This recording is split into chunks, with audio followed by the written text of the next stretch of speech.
Today I'm going to be talking to you about holly. So holly is a very peculiar plant which is mostly associated with the winter despite it being in leaf all year round. So this hardy, attractive tree produces great green leaves along with riveting red berries and is a common sight in many woodlands. Its leaves are probably of most interest to me, which change in appearance between their higher and lower regions. Why is there this difference between the upper and lower leaves? Unknown, but I'm sure there's a point. The appearance. So this prickly tree is fairly recognisable, with its prickly dark green glossy leaves which remain on the tree all year round. So the leaves that can be reached by herbivores tend to be spiny, and this is to stop herbivores grazing. But the leaves in the upper canopy tend to be smooth round the edges. So the leaves tend to have 3 to 7 pointed spines, and these spines point both up and down, which will stop any passing deer from gnawing at them. So these leaves grow between 5 to 12 centimeters in length and can be up to 6 centimeters wide, and are a paler shade of green from the underside. So after 20 years of growth, the holly tree begins to flower, and these flowers appear in clusters near the base of the leaves. So flowering begins in May or sometimes June, and the flowers are white and they grow from pinkish red flower buds. The male reproductive organs have 4 prominent pollen-bearing stamens, and they make an X shape, and they can be seen from May into the summer months. So once holly has reproduced, berries develop. These are initially green, but then they become bright red by midwinter, which gives it its famous winter look. These berries have a diameter of 6 to 10 millimeters, and each individual berry contains 4 seeds, and these are dispersed via bird droppings, which allow holly to spread through the forests. So holly can reach quite a decent size, so it can grow up to around 10 meters on average, but records have shown it reached up to 25 meters. So along with a fairly decent height, holly's tree trunk can have a girth around 40 to 80 centimeters. However, this often is not the case because holly tends to divide near the ground, which results in many smaller stems. So holly's bark is nice and smooth and grey, but then with age becomes fissured. So distribution. So holly is native to the UK. It's also native to the Western, Central and Southern Europe, and grows from Norway all the way down into Spain and Portugal, reaching into North Africa and spreading as far east as Iran. So like many plants, holly has been introduced across the globe and has been introduced in New Zealand and Australia, and like most introduced species, it is classed as an invasive species there. So if you're looking for holly, it's most likely to be found in an oak woodland as a understory species. Key facts. So holly is a dioecious plant, which simply means that each individual holly plant is either male or female. So the holly trees with the berries on are female trees, and these are known as drupes. So these berries are a good food source for many wintering birds, so your blackbirds, your fieldfares. However, these berries aren't as good as they first appear. So throughout autumn, these berries are very bitter and they contain mild toxic compounds.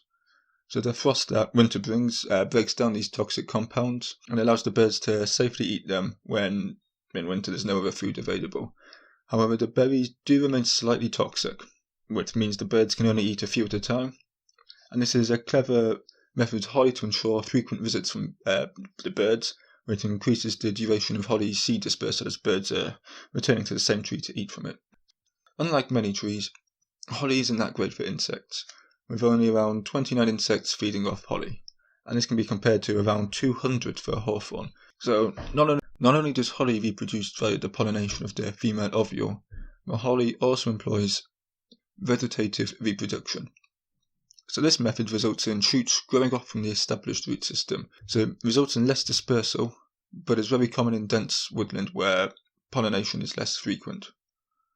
So holly can grow very old, normally reaches 250 to 300 years of life, and the oldest holly in the UK is thought to be 400 years old. Holly leaves also last a long time as they're not shed over winter, so they can last on a tree for 2 to 3 years before they are shed in the spring. Uses. So the berries of holly, the leaves of holly and the bark all contain a substance called theobromine, which is the mildly toxic compound, but has an effect similar to caffeine. So large amounts of this substance can cause stomach issues and other health problems, so it's probably best to avoid eating holly berries, even if you're desperate for your morning cup of coffee. So this toxicity of the holly tree has been utilised in medicine, and it's used to induce vomiting, which is a pleasant use. So the dry leaf litter is also a useful material for hibernation and is often used by small mammals like hedgehogs.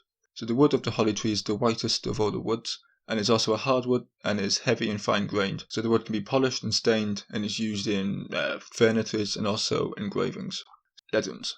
So holly has a wealth of folklore and mythology surrounding it, leading to many historic tendencies like sprigs of holly being brought into homes in winter to ward away evil. So not only did holly ward away evil in the home, but also stopped the witches running along hedge tops. This is probably because of their spiny nature stopping the witches being able to run, and that made it bad luck to cut down a holly tree. There was a custom for a boy to dress in holly leaves, and then a girl to dress in ivy leaves, and they'd parade round the village together, and this was thought to bring nature through winter, ready for the following spring, and help a good year of fertility. So in Celtic mythology there was a holly king, and this guy would rule the world in the winter months. And the Norse mythology also showed that holly was associated with Thor and the other thunder gods. So this Norse association with gods of thunder and lightning actually had scientific reasoning to it, as holly trees were planted near buildings to protect them from lightning strikes. So the science behind this is simply that the spines of the leaves act as conductors, so they protect the trees and then the surrounding area from the lightning, protecting them from damage. So there we have it. Hopefully something interesting about holly. Thank you very much for watching. As always, there will be a link to my wildlife blog, which has links to the source where I got my information from. So hopefully now you won't be eating holly berries and you found something interesting. I will talk to you again very soon.